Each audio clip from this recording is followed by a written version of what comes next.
From the Aishin Broadcast Studio, it's the Executive Spotlight.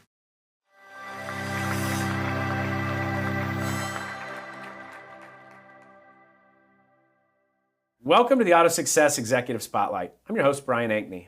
Today, my guest is John Lever from Cars Protection Plus. Welcome. Thank you. Hey, thanks for coming in today. No worries. I appreciate you having me here. Let's dive right into content because I got a couple questions. Yes, sir. A lot of dealerships, you're seeing way more high mileage vehicles on dealers' lots than you normally have in the past. Yeah. Why is that? What's going on?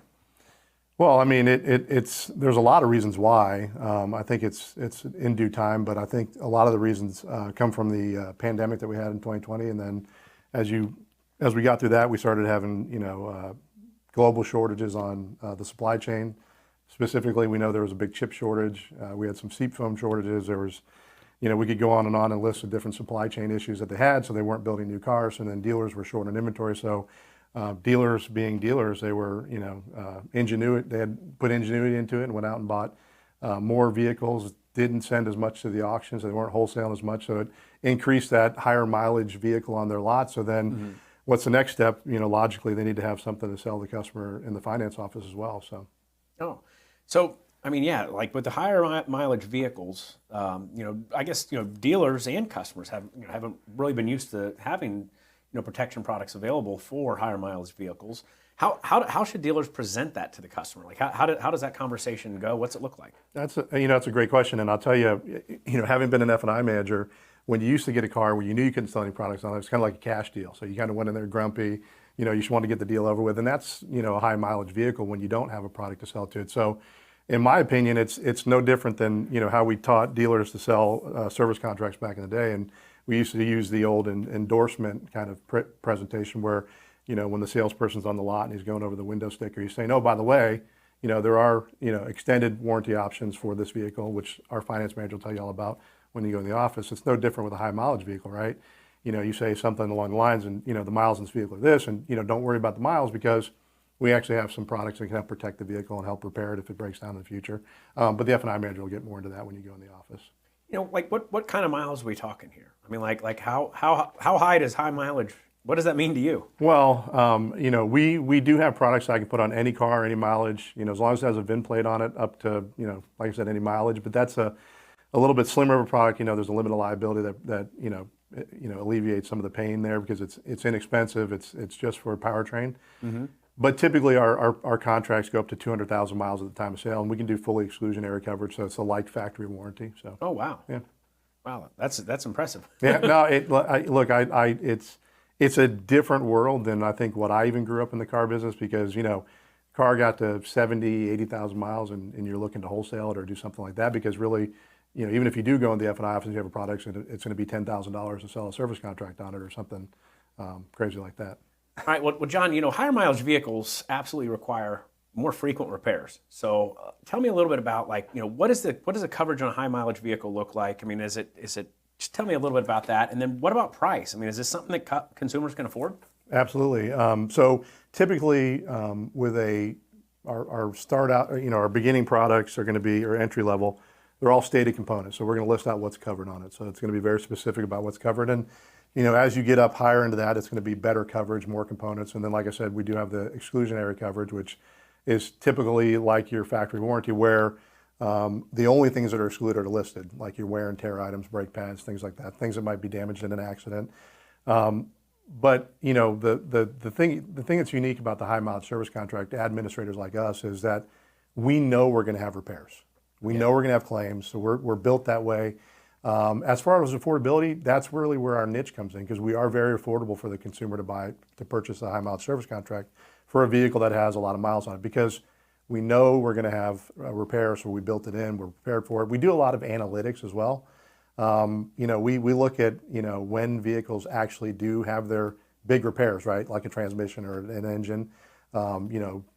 Domestic vehicles are different than German vehicles are different than, Asian vehicles. And we know, from a data standpoint, when that first big repair is going to be, right? So those vehicles get classed a certain way to make sure that it's being reserved appropriately or reserving the appropriate amount for claims. So it is affordable and it does cover everything you really want in a vehicle. If you want to go and put the money out for an exclusionary product, you get power window motors, all those kind of things that are not covered on the lower end powertrain coverages. But we do just a basic powertrain that'll cover the engine, transmission, drive axle, stuff like that. So. Right now with interest rates the way they are, and some economic factors going on, you probably are seeing a lot more of the person that might have been buying the 20,000, 30,000, 40,000 mile vehicle, or even a new car, 10 years ago, are probably looking at some of these more high mileage vehicles. Are those people, are they more willing or less willing to look at a service contract on a vehicle like that? Well, the reality is everybody's always budget driven. It's always going to be a budget involved, and so the other side of that is can they afford if the car does break down? And I'll tell you, we have some big engine repairs that we do. We've done over a $30,000 engine repair. I don't know the average person, or even the above average person, can really shell out $30,000 to get the car back on the road. So we are seeing more consumers looking at them because I think they realize that things are just more expensive to fix and repair. You look at the labor rate in some of these service departments, and just that alone, puts it out of a lot of people's budgets. So again, it's one of those things where, yes, I think they should be looking at a service contract. So I really feel like it's, our obligation as the dealers and the people representing the products, they should be, presenting them to the customer so they understand what they're passing up on if they don't, accept a service contract or purchase one. Presented from the Ishin Broadcast Studio at Babcock's Media. It seems like you have a passion for the car business. What got you into the car business, and what is the path that got you to where you are today? Nobody has a straight path in the car business. So my family got me in the car business. Started out at a young age working at dealerships during the summer and things like that. And I always tell people I really I've done two things in my life. I've jumped out of airplanes in the military, and then I sold cars. And I've always feel like we sell cars.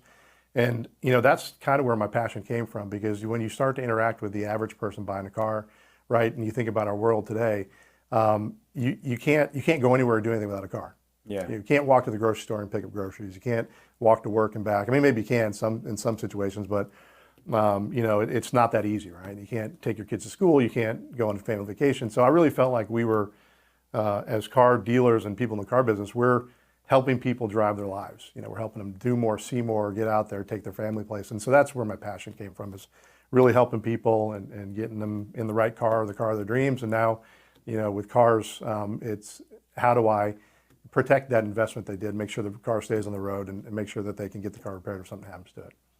Let's come back to the high mileage protection plans, because I'd be curious what that means to the service department. I mean, is it bringing more business in as these cars do have things that need repaired, or is it good or is it bad? Yeah, and that was kind of one of those things that we didn't plan for. All right, we didn't build any tiebacks to the dealership in our product, but as we've gotten more and more prevalent in the franchise space, what we've seen is, and I don't know if it's the mentality of, I bought this car here, it's a high mileage or it's a high mileage vehicle, or a late model vehicle, or whatever the mentality is, but the customers are coming back to the dealership for repair, and we've seen it at about 67%. Wow. Which is a high number, going back to the selling dealer. So, I could definitely see that being the case. I was actually having a conversation with a friend of mine recently about, oil changes at dealerships. No one doesn't go and get their oil change at the dealership if it's the same price as somewhere else. Yeah, of course. If it's apples to apples, everyone's going to trust the dealership more. And so I could totally see that. Like if I bought a car and the dealership offered a service contract and I signed up, I would prefer to go back to that dealer. Yeah, of course. Yeah, and they know your car, they know you, you're comfortable there. And again, it's and I don't want to mention any of the big chains that do oil changes, but it's a different experience when you go to the dealership, right? These are multi-million-dollar facilities with coffee and snacks and TVs on and air conditioning. It's comfortable. So yeah, I completely agree. I'd rather go to a dealership and get my oil change as well. Well, so we talked about the sales process. We talked about service. I imagine that this must have a benefit in retention too. I mean, are you far enough down the road where you're seeing that? We don't see as much of that because of where we're at in our position. But I imagine, again, if you're tying the dealer back, or you're tying the customer back to the dealer on the service side, there's going to be the opportunity for another sale, right? Because if the car's there. A lot of these dealers now are sophisticated. They have a sales manager in the service department. They're trying to upsell customers with older vehicles or vehicles they may need in inventory. So yeah, I think there's a much higher opportunity for retention of that customer if they're coming back into the service facility and doing maintenance or repairs if there's an issue with the vehicle. Yeah, I mean, that makes sense. I mean, the goal of retention is once you sell them, get them to visit, service. It's a big circle, right? Yeah. Sell them a car, service it, sell them a car, service it, keep going around. So yeah, I mean, so it sounds like high mileage service contract is just another tool in the retention toolbox. Exactly, Brian. It is another tool in the retention toolbox. And again, it's, I know these dealers are they want to take care of their customers genuinely. Mm-hmm. So it's another opportunity to take care of your customers as well, right? Brand recognition, reputation in the marketplace is important.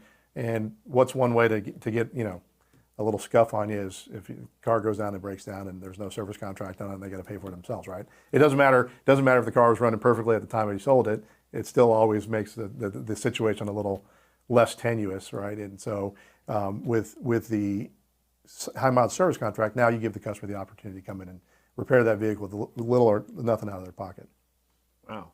Yeah, I mean, I agree with you. I mean, I've had friends that didn't want to sell, real high mileage vehicles for that exact reason. I mean, because if this car may not be the one that breaks down, but if I sell 20 of those this month, one of them is going to break down, right? Yep. I mean, it's how it works. I've had used car managers tell me that they didn't want to, when, I came in as a general manager and walked the inventory, and we had all these really nice used cars in the back against the fence for the wholesale team. And I said, well, what's wrong with those? And they're really nothing. They're all really good running condition. I said, well, why aren't they on the front? And then you get comments like, well, they're not vehicles that our clientele will like. And I'm like, well, but we want other clientele, right? Or maybe our clientele have kids or things like that. Because so it's one of those things where you start to the mentality, it should be like, hey, let's offer something for everybody, right? And, I understand you can't do that all the time, but there's always, opportunities to give, other products to customers. High mileage vehicles are great.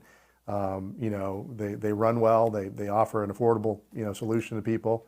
And guess what? That person may be somebody may come out of college, they want a vehicle, they know they can't afford the vehicle of their dreams, so they may go to a BMW store, Infinity store, or whatever store you want to call out. And they go in there and they can't afford what they want, but they see this other vehicle and they're like, well, at least I can buy from the brand I want, and I'll keep servicing here. Maybe one day when I can't afford it, I'll come back to this deal that sold me this particular vehicle because it had a little bit high mileage on it.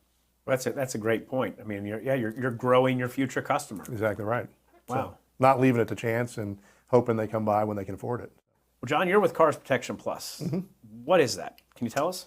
Yeah, we're a service contract administrator. We do some other products, but our primary business is high mileage service contracts. Really, that's our only business, is high mileage service contracts. We've been in business over 26 years and have grown exponentially. We're in all 50 states, so we're licensed to do business in all 50 states. And we primarily deal with independent dealers, but we have a large growing portion of franchise stores, as we've talked about, because there is a need there. Mm-hmm. We fit well, kind of in the margins, between their reinsurance service contract and then the vehicles they can't put into that position, but still need to have some coverage to be able to sell them and give the customer peace of mind.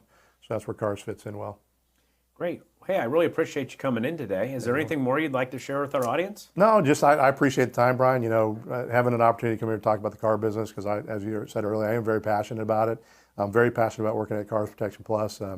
It's been a fun ride, and we're growing. We're doing a lot of really good things, and I can't wait to see what the future brings for us. So thank you. Thanks for coming in. Yes, sir. Thank you. And thank you for taking the time to join us for this Auto Success Executive Spotlight. I'm your host, Brian Ankney. Today, my guest has been John Lever from Cars Protection Plus. We hope to see you again on a future episode. This one's Over the Curb and Burning Gas.